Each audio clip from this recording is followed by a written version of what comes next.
Welcome, and thanks to my channel. Before this story moves into pain, shame, and revelation, it begins in a place that looked peaceful on the surface, a plantation in Alabama in the year 1846. From a distance, the land appeared prosperous, even beautiful. Rows of cotton stretched toward the horizon like white waves frozen in time, swaying gently under the southern sun. Tall oak trees lined the long dirt road leading to the main house, their branches heavy with Spanish moss, creating an archway that felt almost ceremonial. To visitors, it seemed like a symbol of success, refinement, and order. But beneath that calm beauty lived a world built on cruelty, silence, and stolen lives. The plantation belonged to one of the most respected families in the county. Their name carried weight, spoken with admiration in churches, town halls, and social gatherings. The large white mansion at the center of the land stood tall, with wide verandas, polished wooden floors, and tall windows that let sunlight pour in. Inside, the air always smelled faintly of lavender and polished brass. Servants moved quietly through the halls, their footsteps soft, their eyes lowered. Everything was designed to project control and elegance. At the heart of this household lived the young mistress of the plantation.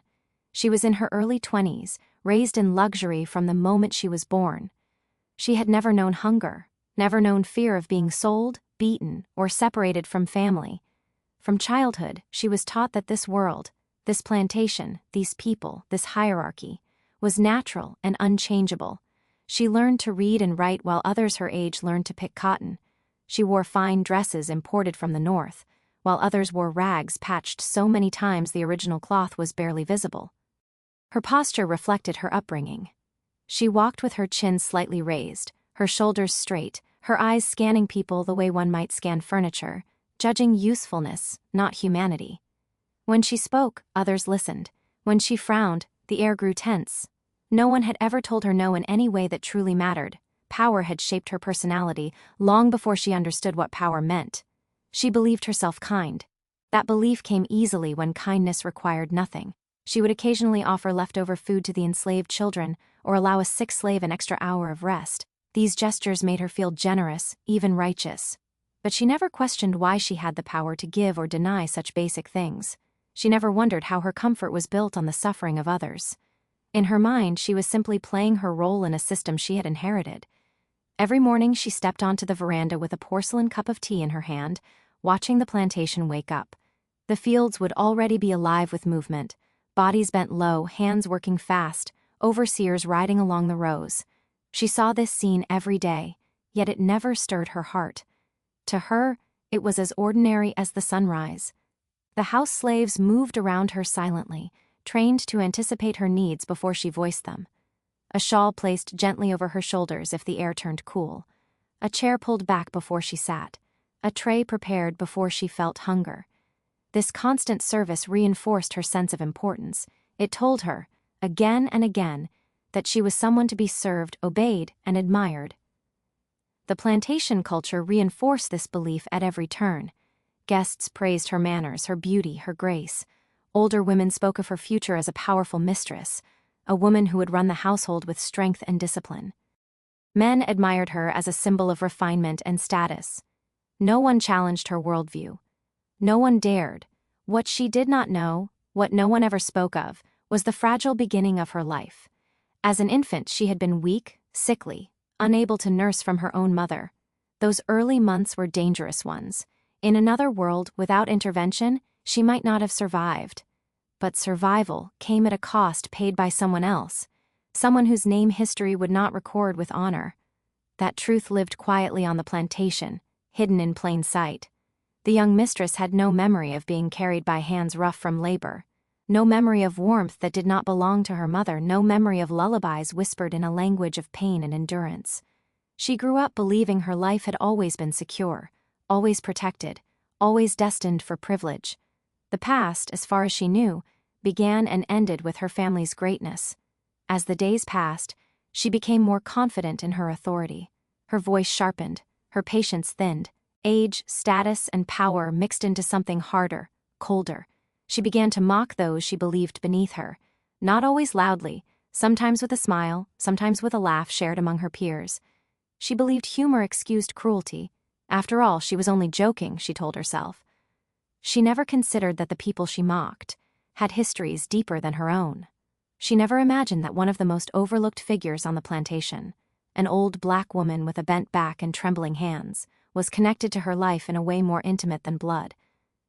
To the young mistress, that woman was invisible, just another aged slave, slow and worn, useful only for small tasks near the house.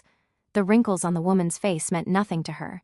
The quiet sadness in her eyes went unnoticed. The way the woman sometimes watched her with a mixture of pain and tenderness was dismissed as foolishness.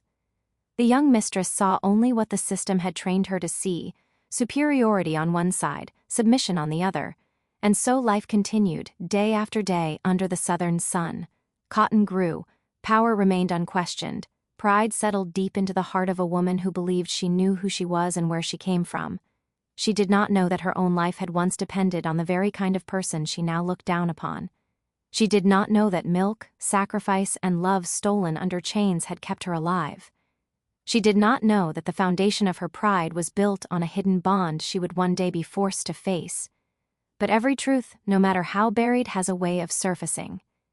And this plantation, so calm and orderly on the surface, was quietly holding its breath, waiting for the moment when mockery would turn into shock and ignorance would collapse under the weight of memory. She was one of the oldest slaves on the plantation, so old that no one remembered exactly when she had arrived or from where she had been taken. Her back was bent not only by age but by decades of labor. Years spent carrying water, washing clothes, scrubbing floors, rocking babies that were never hers, and standing silently while orders were given as if she were part of the furniture. Her hair, once thick and dark, was now thin and silver, usually wrapped in a faded cloth to keep it out of her eyes. Deep lines crossed her face, each one earned through sorrow, endurance, and things she never spoke aloud. Most people called her by a shortened name, stripped of dignity, spoken quickly and without care. Very few bothered to look at her when they spoke, and even fewer listened when she spoke back. On this plantation, old age did not earn respect for slaves, it erased them. Strength was valued, youth was exploited, and once a body slowed, it became almost invisible. She worked close to the main house now, not because she was favored, but because her body could no longer survive the fields. Her tasks were small: sweeping the veranda, carrying light baskets, mending cloth, watching children from a distance. She moved slowly, carefully, as if every step required permission from her aching joints. Overseers no longer shouted at her much. She was too old to fear running, too weak to punish harshly without killing. In a cruel way, age had become her only shield. Yet behind her tired eyes lived memories sharper than any blade. She remembered another time, another version of this house, when the paint was fresher and her own hands were steadier. She remembered nights spent awake, holding a crying infant, while her own child lay hungry somewhere else. She remembered the smell of milk, the weight of a small body against her chest, the way that baby's fingers curled instinctively into her skin. These memories were both her comfort and her torment. She never spoke of them. Silence had kept her alive. On the plantation, silence was survival. Slaves who spoke too much were punished. Slaves who remembered too loudly were broken. So she learned to bury her past deep inside, carrying it the way one carries a wound that never heals, carefully, quietly, and alone. To the young mistress of the house, the old woman was nothing more than a slow-moving shadow.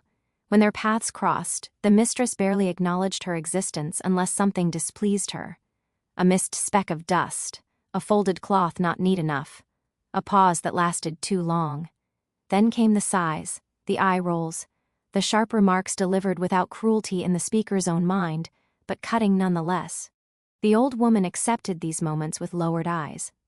Not because she believed she deserved them, but because resistance had been beaten out of her long ago. Still, inside her chest, something tightened every time those familiar eyes looked at her with contempt. Not anger, something heavier, something closer to grief. She watched the young mistress closely, though never obviously. There was a strange pull she could not explain to anyone, not even to herself in words. The girl's laugh sometimes echoed memories she wished she did not have. The shape of her face, the sound of her cry when angered, the way she slept during long afternoons. These details stirred something deep and painful. She knew exactly who the young mistress was. She had known since the day the girl was born. Back then, the house had been full of worry. The white mistress had fallen ill after childbirth, too weak to nurse, her milk failing while the baby cried endlessly. Doctors were called, remedies tried.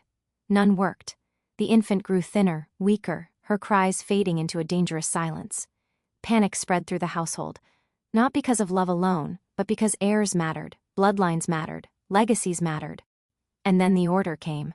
The old woman, young then, strong then, was taken from her quarters in the night. She had given birth not long before. Her own baby had barely learned to latch. Without asking, without explanation, she was brought into the big house and told what was expected of her. There was no choice. There never was. She became the wet nurse. Her milk, meant for her own child, was given to another.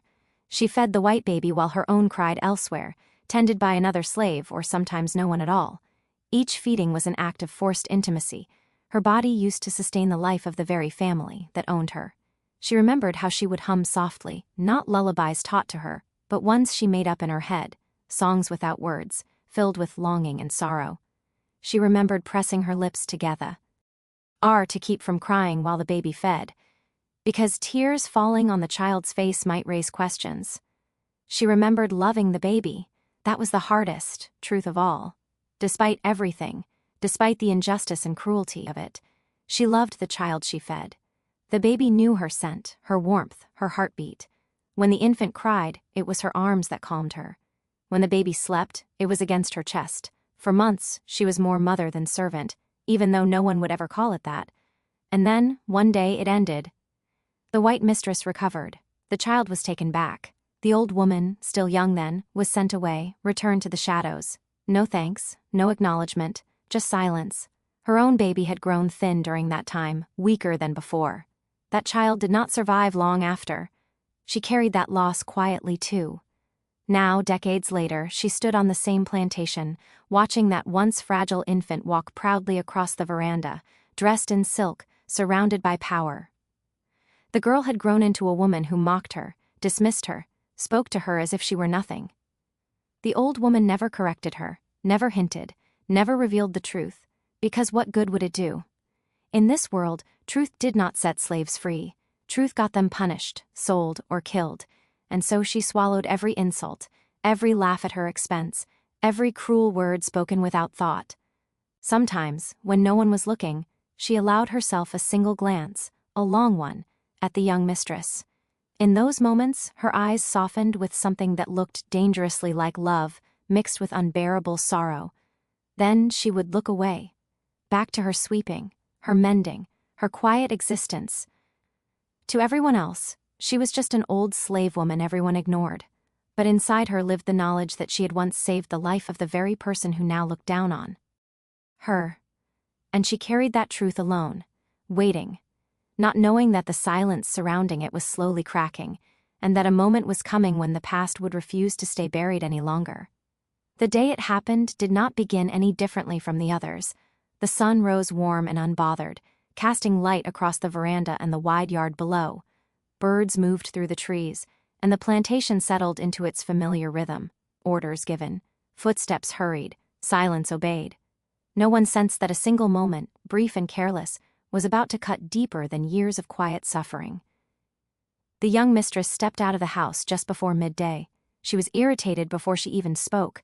Something small had gone wrong that morning.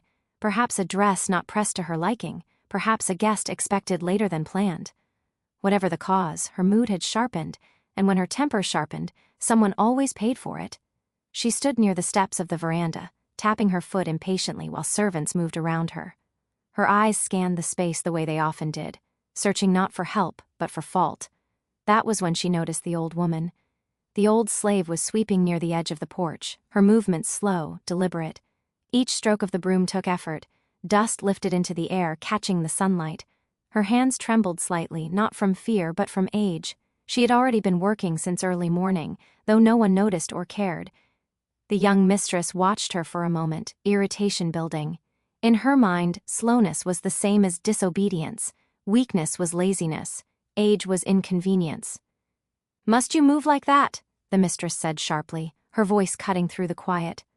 The old woman froze for just a fraction of a second. She did not look up right away. She knew better than to respond too quickly. She lowered her eyes and murmured an apology, her voice barely audible. The mistress scoffed. Every day it's the same with you. Always dragging your feet, always in the way. You'd think after all these years you'd have learned how to do a simple task properly. A few other servants nearby lowered their heads further. No one intervened. No one ever did. The old woman tightened her grip on the broom and resumed sweeping, her shoulders slightly hunched. She did not argue. She did not explain that her joints burned, that her back felt as though it might break in two. Pain was not an acceptable excuse on this plantation. Pain was invisible unless it belonged to the powerful. The mistress stepped closer, her polished shoes stopping just short of the dust the broom had stirred. Honestly, she continued, her tone mocking now, I don't understand why they keep you around. You're too slow for the fields, too clumsy for the house. All you do is take up space. A small, cruel laugh escaped her lips. It wasn't loud, but it was sharp enough to draw attention. One or two of the younger servants glanced up briefly, then looked away again. The old woman felt the words strike her one by one, each heavier than the last. She had been called many things in her life, worthless, useless, replaceable. But hearing it spoken so casually, so publicly, still hurt in a way she could never fully prepare for. She kept her head bowed. That somehow seemed to irritate the mistress even more. Look at me when I'm speaking to you, she snapped. Slowly, carefully, the old woman lifted her eyes. For a brief moment, their gazes met. The mistress saw nothing but an old slave, wrinkled skin, tired eyes, a mouth set in quiet submission. She saw no history there, no depth, no humanity worth considering. What she did not see was the flash of memory that passed through the old woman's eyes like lightning. Because in the instant, the old woman did not see a mistress. She saw a baby. She saw that same face twisted in hunger and confusion, red and crying in her arms. She saw tiny fingers clutching at her skin. She heard the soft, desperate sounds of a child who could not survive without her. The moment passed quickly. The old woman lowered her gaze again, but the mistress had already decided to go further. You know, she said, her voice light, almost amused, when I was a child, they told me you'd been around even then. Hard to believe, isn't it? You look like you've been old forever. Another laugh followed, this one louder. It carried across the yard. Something inside the old woman tightened painfully. She swallowed hard. Her lips parted as if she might speak, then closed again. Words rose in her throat. Truths, memories, things she had buried for decades, but fear pushed them back down. The mistress mistook her silence for stupidity. Can you even hear me? She asked mockingly. Or is age finally catching up with you? The humiliation burned hotter now. This was no longer just an order or a complaint. It was entertainment. The mistress was enjoying this, enjoying the power of her voice, the way the old woman stood there absorbing every insult without resistance. A guest seated further down the veranda chuckled softly, eager to please. That small sound made the humiliation complete. The old woman felt something break inside her. Not loudly, not dramatically, but deeply. A quiet fracture, the kind that never heals right. She had endured beatings. She had endured loss. She had endured the theft of her child, the theft of her body, the theft of her future. But this was a different kind of cruelty. This was being erased while standing in plain sight. This was being mocked by someone whose life had once depended entirely on her sacrifice. For a fleeting second, she considered speaking. She imagined saying it out loud. I fed you. I held you when you cried. I kept you alive. The thought terrified her, because she knew what would follow. Laughter, denial, rage, punishment. No one would believe her, and even if they did, it would change nothing. The system did not care about such truths. It would only see a slave who had dared to cross an invisible line. So she remained silent. The mistress shook her head dismissively. Go on, she said. Finish up and try not to make such a mess this time. The old woman nodded once and turned back to her work. Her hands moved automatically, muscle memory carrying her through motions she had repeated for most of her life. But inside, everything felt heavy. Each sweep of the broom felt like pushing against years of unspoken grief. As the mistress turned away, satisfied, she felt no guilt. In her mind, This was nothing more than correction, discipline, order. She had been raised to believe that authority needed to be reinforced, that softness led to chaos. If anything, she felt justified.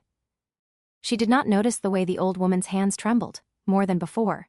She did not notice the way the air seemed to change, subtle but real, as if something sacred had been insulted. The rest of the day passed quietly. The incident faded quickly from the mistress's thoughts, replaced by conversations, plans, and small pleasures. To her, it had meant nothing. To the old woman, it echoed endlessly. That night, as she lay on her thin mattress in the slave quarters, sleep would not come easily. The words replayed in her mind, sharper now in the darkness. Too slow, useless, taking up space. She stared at the ceiling, eyes burning but dry. She had cried enough tears in her life. Tonight, there were none left. Instead, memories came. She remembered the weight of the baby in her arms, the soft warmth, the wah. The child's breathing slowed when she held her close. She remembered believing, foolishly, that maybe that bond meant something, that maybe, one day, it would protect her. She understood now how wrong she had been. Power did not remember kindness. It did not honor sacrifice. It erased it. Outside, the plantation slept peacefully, unaware that something irreversible had been set in motion. Because humiliation, once delivered so casually, had cracked open a door long sealed. And behind that door waited a truth too heavy to remain hidden forever. The young mistress had mocked an old slave woman in front of others, believing she was asserting control. What she had really done was awaken a past that refused to stay silent. It did not happen all at once. Truth rarely does. It surfaced slowly, like something long buried beneath hard ground, pushing upward not with force, but with inevitability. What had been said on the veranda lingered in the air for days afterward, changing the way people moved, the way glances lingered a second too long, the way silence thickened between words. The old woman felt it first. She sensed it in her bones before anything was spoken aloud. A restlessness crept into her chest, the kind she had not felt in years. Her body was tired as always, but her mind refused rest. The humiliation had opened something she had spent decades sealing shut. Memories once kept under strict control now returned without permission. Faces, voices, sensations she had forced herself to forget in order to survive. She tried to return to routine, sweeping, mending, standing quietly when spoken to. But something had shifted. The broom felt heavier, the house felt closer, tighter, as if the walls themselves were listening. Others noticed the change too. One of the house servants, younger and less practiced at hiding emotion, watched the old woman with a mix of curiosity and unease. There had always been whispers about her, quiet ones, spoken late at night, stories passed between slaves in low voices. Stories about how long she had been there, about how she had once been trusted inside the master's house in ways others were not. Those whispers had never reached the ears of the young mistress. Until now. It began with a question asked too casually to be innocent. An older white woman, a distant relative visiting the plantation, sat on the veranda one afternoon, fanning herself against the heat.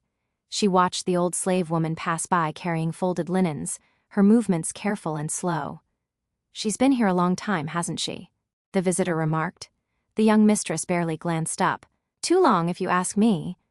The visitor's eyes lingered on the old woman's face, thoughtful. "I remember someone like her when I was a girl," she said slowly. "A nurse, I believe. A wet nurse." The word settled into the air, heavy and uncomfortable. The young mistress frowned. "A nurse? Yes," the woman continued. "Back then it wasn't uncommon, especially if a baby was weak. Some families depended on them more than they cared to admit." The mistress laughed lightly.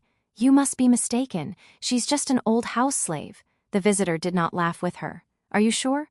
That question, simple as it was, lodged itself deep in the young mistress's mind. Later that evening, she found herself watching the old woman more closely. The way she moved through the house as if she knew it intimately. The way she anticipated needs before they were spoken. The way she lingered, just slightly, whenever the mistress was nearby. And then there was the look. That look she had dismissed for years as dullness or foolishness now unsettled her. It was not empty. It was full, too full. Heavy with something that felt uncomfortably familiar. Memory, Saint. Irid where certainty once lived. She had been told stories of her childhood many times, stories polished and simplified, how she had been delicate, how her mother had nearly lost her, how everyone had prayed for her survival. But there were gaps in those stories, places where details faded or changed depending on who spoke. That night she asked her mother. The question was careless, tossed out as if it meant nothing. "Did we ever have a wet nurse when I was a baby?" The room went quiet. Her mother stiffened, just for a moment, long enough to be noticed. "That was a long time ago," she said carefully. "But did we?" The mistress pressed. A pause followed, a pause heavy enough to answer the question without words. "Yes," her mother said finally. For a short time, the young mistress felt a strange tightening in her chest. "Who?" Her mother's eyes drifted toward the window, toward the darkened yard beyond. "It doesn't matter," she said. "That was necessary then. It's not something we discuss." Necessary. The word echoed painfully. Over the next few days, fragments of truth surfaced in quiet, unintended ways. An old ledger noting rations increased for one slave during a specific year. A remark from an elderly servant who slipped and stopped herself too late. A memory from childhood. A scent, a warmth, a sense of comfort not tied to her mother's arms. And slowly, impossibly, the pieces began to align. The old woman. The realization did not arrive gently. It struck like a blow. The young mistress watched her one morning as she stood near the edge of the room, waiting for instructions. The light fell across her face, highlighting every line, every mark left by time and suffering. And suddenly, the resemblance was there, not in features, but in familiarity, in something instinctive and undeniable. Her stomach twisted. That night, sleep abandoned her. She lay, awake, replaying the past through a new lens, every insult, every laugh, every cruel word spoken without thought. Each one now felt different, heavier, poisoned by what she was beginning to understand. The next day, it happened. The old woman was called into the small sitting room, away from the others. The door closed behind them, shutting out witnesses. The air felt thick, charged. The young mistress stood near the window, her back straight, her hands clenched tightly at her sides. She did not sit. She did not offer the old woman a chair. "Is it true?" she asked abruptly. The old woman looked up slowly. Her eyes searched the mistress's face, reading fear, confusion, and something close to panic. She said nothing. "Answer me," the mistress demanded, though her voice wavered now. Were you my nurse?" Silence stretched between them. In that silence lived decades of pain. The old woman closed her eyes, just for a moment. When she opened them again, there was no defiance there, only exhaustion. "Yes," she said quietly. The word landed like a collapse. The mistress took a step back as if struck. "You're lying." "I am not," the old woman replied. "I fed you when you could not feed. I held you when you cried. I kept you alive." The room felt suddenly too small. "You had no right," the mistress whispered, anger flaring instinctively, trying to protect itself. "You had no right to speak of this." The old woman's voice remained steady. "I had no right to refuse." That sentence shattered something. The truth stood between them now, raw, undeniable, milk and blood, love and ownership. A bond created not by choice, but by force. A bond the system demanded and then erased. The young mistress felt sick. Shame rose in her throat, sharp and bitter. Every cruel word she had spoken replayed in her mind, now stained with meaning she could no longer ignore.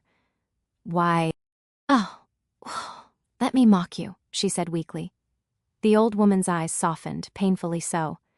"You were taught to—" There was no accusation in her tone. That hurt more than anger would have. The mistress turned away, struggling to breathe. The world she had accepted without question cracked open, revealing something rotten beneath. She realized, perhaps for the first time, that her comfort had been built on stolen sacrifice, that even her survival had been paid for by someone else's loss. Outside, life continued as always. Orders were given, work was done. The plantation did not stop for truth, but inside that room, nothing would ever be the same again, because the secret had been spoken aloud. And once spoken, it could no longer be undone. The weight of the revelation pressed down on her like a physical force. The young mistress, once so certain of her place in the world, now felt her confidence crumble from within. Every step she took across the polished floors of the mansion felt heavier. Every breath caught in her chest, as though she were unprepared for the air itself. The truth, the unbearable, undeniable truth, had shattered the world she had constructed carefully over 2 decades, a world where she was untouchable, untaught, unexamined. She remembered every insult she had thrown at the old woman, each laugh she had shared with friends and relatives, each careless word spoken without thought. What had been playful cruelty before now revealed itself as a betrayal of something sacred. The woman she had mocked, ignored, and looked down upon had saved her life. Literally nourished her, held her, loved her in ways that defied the chains of slavery. And she had never known, not until that moment, standing alone in a quiet room, away from all witnesses, did the young mistress understand the enormity of what she had taken for granted. Her chest ached, a mixture of guilt and disbelief twisting into nausea. She wanted to turn away, to deny it, to retreat into the comfort of ignorance that had shaped her entire life. But no denial would undo what had been revealed. She could not unhear the words, could not unsense the memories the old woman's presence stirred in her mind. Milk and warmth, whispered songs, sleepless nights. The infant she once was had depended entirely on the hands she now scorned. How many times had she laughed at the very person who had cradled her in life's most vulnerable moments? The cruelty now mirrored back at her like a mirror she could not shatter. The old woman stood there, calm but not unfeeling. Her age-worn eyes held sorrow, endurance, and a strength the young mistress could hardly comprehend. She had lived with this truth quietly for decades, carrying the knowledge that her care had gone unrecognized, that her sacrifice had been invisible to those who benefited from it. Yet she had endured, she had survived, and now she allowed the young mistress to see what had been hidden, not as an act of revenge, but as a quiet, unwavering testament to the endurance of memory and love, even under the harshest oppression. The room seemed suspended in time. Words felt both unnecessary and impossible. The young mistress finally spoke, her voice low, tremulous, and choked with emotion. Why didn't anyone tell me?" Her question was not one of accusation but of bewilderment, of disbelief that a life-saving bond had existed in the shadows, unrecognized, unspoken, and yet so critical to her very survival. The old woman said nothing immediately, only looked at her with the weight of countless years behind her gaze. It was as if the years of oppression, both shared and separated, now converged in that small room. The young mistress began to feel the layers of her upbringing, the entitlement, the ignorance, the inherited arrogance, begin to peel away, exposing vulnerability she had never known. Each cruel word, each dismissive glance she had offered, now screamed at her conscience. Guilt pressed so heavily against her chest she could scarcely breathe. And yet, amidst the crushing awareness, a strange sensation began to take hold, a flicker of understanding, a recognition of the depth of sacrifice that had gone into her survival. Her mind wandered to the memories of her infancy, the softness of a small hand on her cheek, the warmth of another body pressed close, the gentle hum of a song sung in the dark. She saw it all now with painful clarity, a clarity that both inspired awe and tore at her heart. How had she failed to recognize this human being, this life-giving force, for so many years? How could she have carried such pride, such arrogance, over someone who had given everything to keep her alive? The old woman's patience was quiet but profound. She did not scold. She did not demand an apology, though one hung unspoken in the heavy air. She simply allowed the young mistress to grapple with the enormity of truth, to stumble through the shock of her own ignorance and privilege. In that silence, the bond that had once been physical, born of necessity, now found its voice in acknowledgement. The young mistress could see, finally, the cost of her comfort, the depth of care that had been rendered in the shadows, the human heart that had persisted despite oppression. Shame turned slowly into reflection. The young mistress realized that the hierarchy she had accepted, the unquestioned superiority she had embraced, was not natural. It was constructed. Every word she had spoken, every laugh at the old woman's expense, was a part of a system built to dehumanize.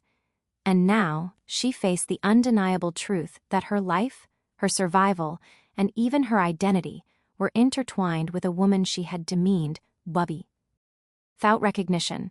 Tears welled in her eyes, unbidden, as she struggled to find words that could possibly convey what she felt. I don't know what to say," she whispered. The old woman's face softened further, a mixture of sorrow, empathy, and unspoken forgiveness. She had endured more than anyone could measure, and yet she offered this moment not as judgment, but as revelation. The young mistress sank to a chair, feeling the weight of the revelation settle fully upon her shoulders. She thought about the laughter, the mockery, the casual dismissals, how they had shaped her interactions with everyone, and how the recognition of this truth would forever change her understanding of her own actions. She could not undo the past, could not reclaim the innocence she had never had, but she could carry this knowledge forward, letting it reshape her perspective, her behavior, and perhaps, in some small way, her soul. For the old woman, this moment was quiet validation. She had lived long enough to see her contribution acknowledged, even if only partially, even if only through shock and shame. The bond, invisible for decades, now had form in the minds and hearts of those who had never known it. It was a small victory, fragile yet profound, affirming that endurance, love, and sacrifice, even under chains, could not be erased entirely. Outside, the plantation continued its routine, indifferent to the intimate upheaval within the house. The sun moved across the sky, shadows lengthened, and the world carried on. But within those walls everything had shifted. Power, privilege, and ignorance had been confronted with truth, and the consequences were not just emotional, they were moral, spiritual, and inescapable. The young mistress, once arrogant and blind to the lives of those around her, now began a painful process of awakening. She felt shame, guilt, and sorrow, but she also felt gratitude, an odd and unfamiliar emotion that mingled with her remorse. Gratitude for life, for care given without expectation, for a bond she had never recognized until this moment. She understood that her survival had been intertwined with sacrifice, and that understanding would shape her actions, thoughts, and conscience from this day forward. And so, the story found its bitter and bittersweet conclusion. The young mistress could no longer look at the old woman with mockery or disdain. The truth had changed everything. It had stripped away illusions of superiority, revealed the fragility of privilege, and forced acknowledgement of humanity long denied. The old woman had endured, survived, and loved despite oppression. And now, finally, the young mistress saw her. Not as a servant, not as a shadow, but as a life-giver, a protector, and a figure whose sacrifice had ensured her very existence. In that recognition lay the harshest lesson of all. Power can command, wealth can dictate, privilege can dominate, but truth, memory, and love cannot be erased. They endure quietly, waiting for the moment when they will demand acknowledgement, when they will confront ignorance, when they will force even the proudest to reckon with the lives upon which their own are built. The young mistress left the room that day changed, forever aware that her life, her comfort, her very being, owed a debt impossible to repay fully. And the old woman returned to her tasks, bearing her dignity quietly, knowing that, at long last, her sacrifice had been seen.